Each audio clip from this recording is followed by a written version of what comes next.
Short-term rentals are seen as a weekend getaway for some, but a neighborhood nightmare for others.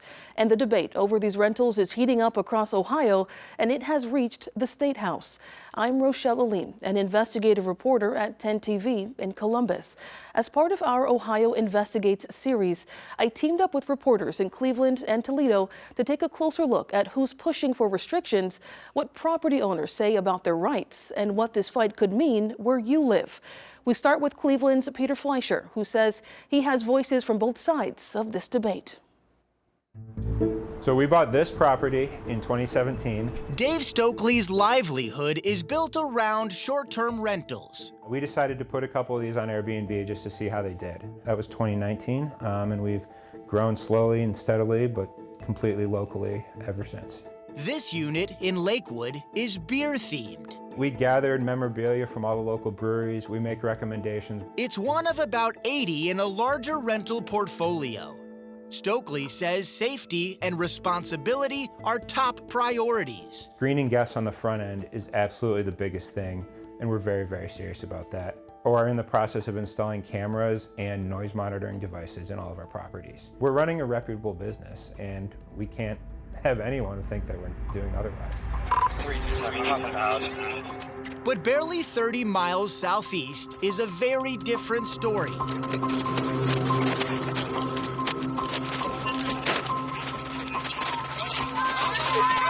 Is there still someone in there shooting? I don't know.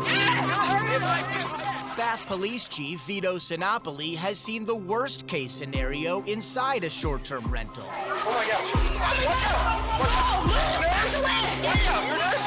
Where's she shot? Most of those calls were of shots fired and that people were injured. Who shot? It was very difficult and chaotic with so many people running and fleeing to their cars and whatnot. In November, a party at a large rental home ended in tragedy. Hundreds of teens and young adults packed the house. Violence erupted. A lot of victims. So it's a big Airbnb party, probably hundreds of people and a shooting in the house. 10 people were shot, 1 died. We were very concerned and surprised. The issue is not one we typically deal with in the township. What makes it worse? The party should have never happened.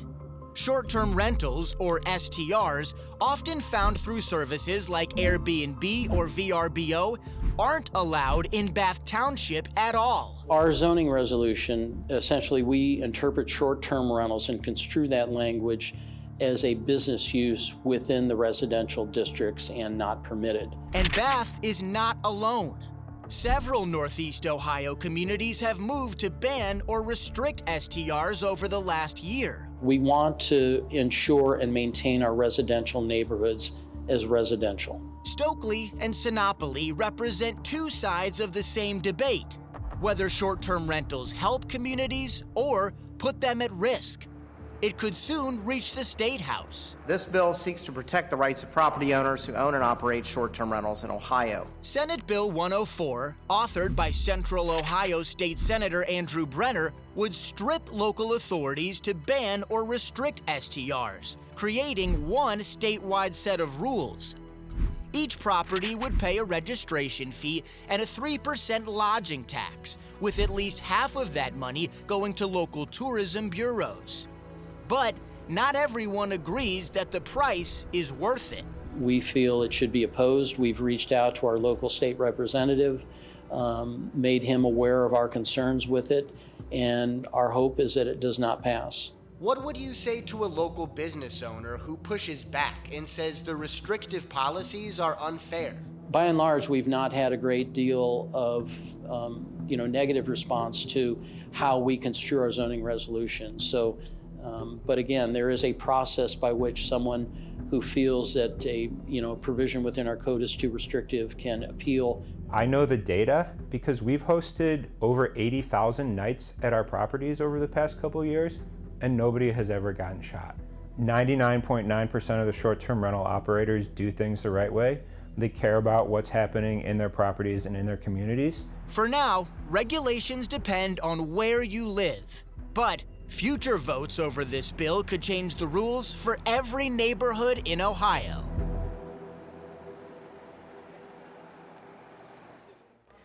And as you just saw in some Ohio neighborhoods, short-term rentals are becoming scenes of violence.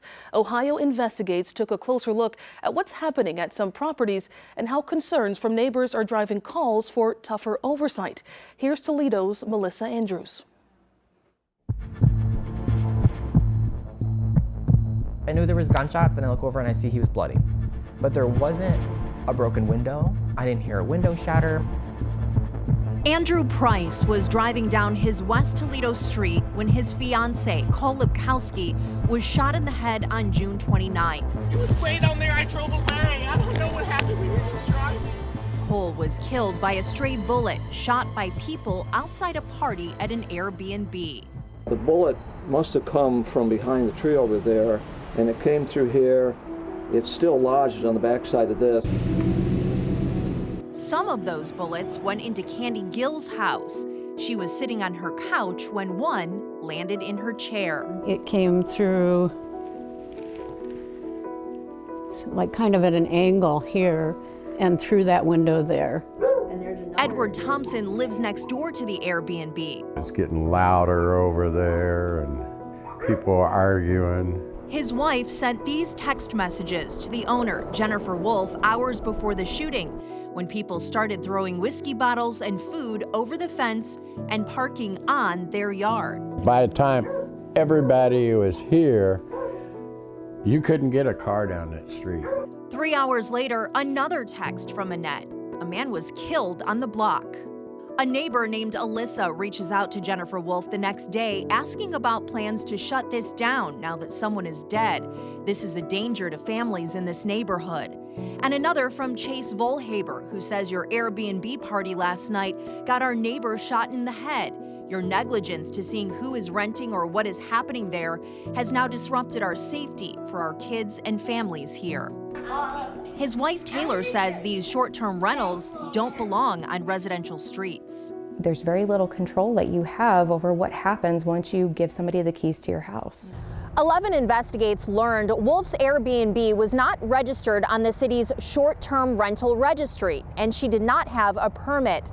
Former Toledo City Councilwoman and Lucas County Auditor Katie Moline introduced the ordinance in 2021, specifically to address crime in neighborhoods. There needs to be certain stipulations so the people that reside and live in those neighborhoods have a level of safety, have a level of respect, that they're operating a business there with a good intention so those neighborhoods can be safe and thrive.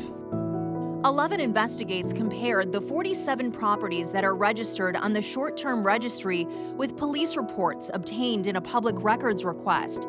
We received a dozen reports of crimes including theft, fights, burglary, menacing, guns, and an overdose death. We had a mass casualty shooting up on top of the hill. It's not only Toledo that's seen violence at these rentals. 9 people were hurt in November at a shooting at an Airbnb rental in Bath Township. State Senators Andrew Brenner of Delaware and Teresa Gavarone of Bowling Green held a town hall days later in Ottawa County on Brenner's short-term rental bill, which would limit the regulations municipalities can place on short-term rentals. Gavarone says more than 200 people showed up, many who own short-term rentals yet disagree with the proposal. And the locals that I'm hearing from would like to be able to have some control over where they are, how many there are, and what their community looks like. How will you weigh people's desire to be protected in their homes and on their streets with property owners' rights? Well, it's important that we're looking at everything and listening to people, and certainly listening to the people that I represent. Having so much concern come out of my district.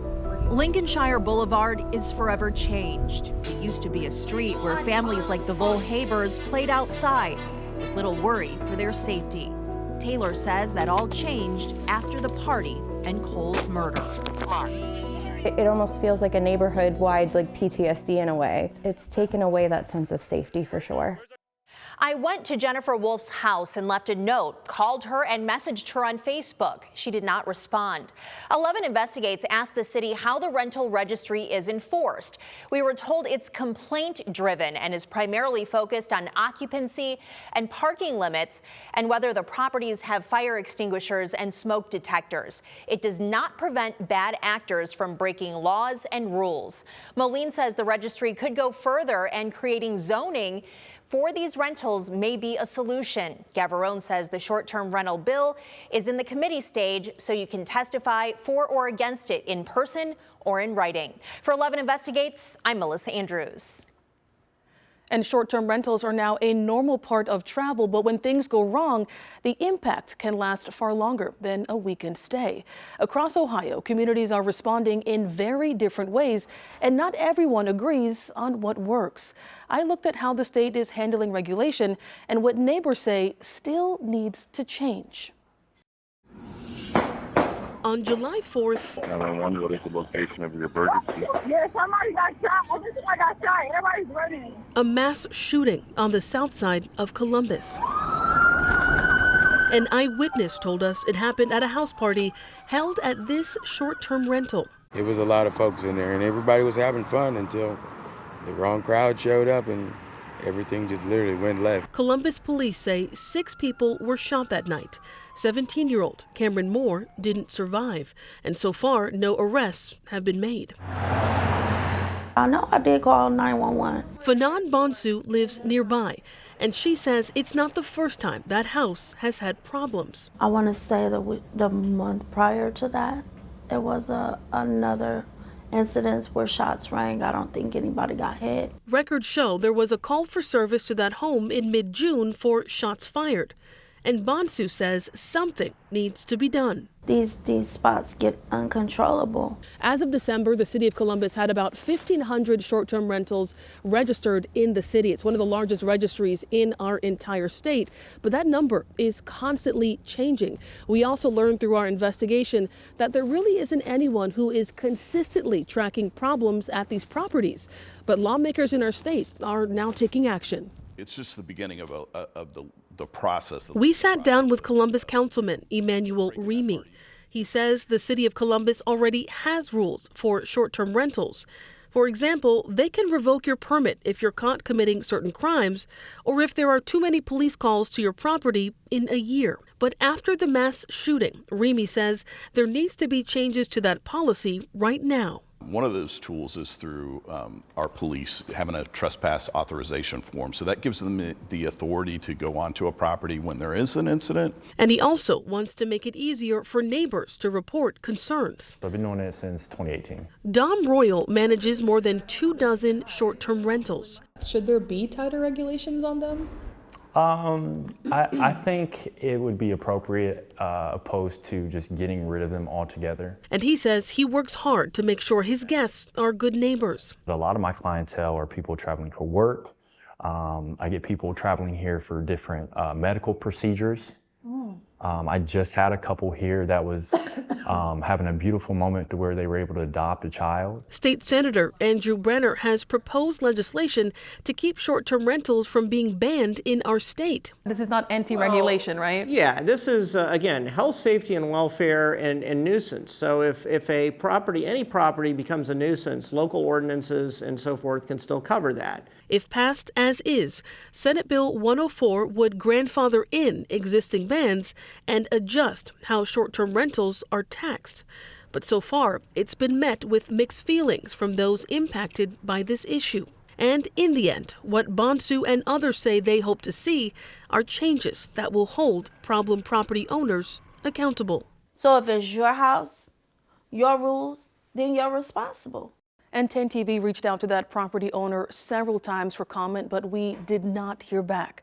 What's clear is that neighbors, owners, and lawmakers are all searching for the balance between property rights and peace of mind.